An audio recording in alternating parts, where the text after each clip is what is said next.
सर्वांना श्री स्वामी समर्थ. तेथे संध्याकाळी छान अशी देवपूजा वगैरे झाली. सर्व देवांना सर्वीकडे दिवे वगैरे लावून झाले आणि त्याच्यानंतर दोघांचा चहा वगैरे बनवला. कारण आता बऱ्यापैकी थंडी जास्त वाढलेली आहे म्हणून चहा तर मात्र लागतो. छान असा अद्रक टाकून चहा बनवला, चहा एन्जॉय केला.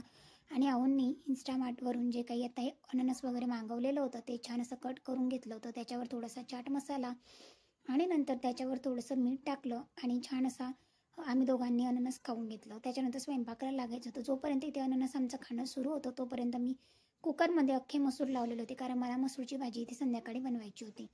म्हणून थोडंसं तेल घेतलं, जिरं मोहरीची फोडणी दिली, थोडासा लसूण कांदा टोमॅटो टाकून घेतलं.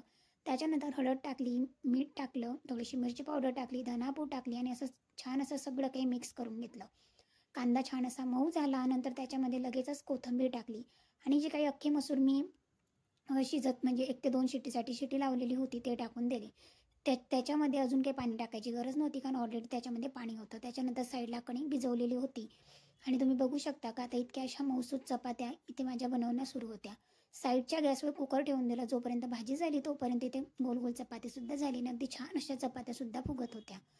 त्याच्यानंतर मी सुद्धा जेवण केलं, कारण आज माझा उपवास होता. प्रदोष असल्यामुळे थोडं लवकरच स्वयंपाकाला लागलेली होती. तर असा होता माझा आजचा दिवस. थँक्यू.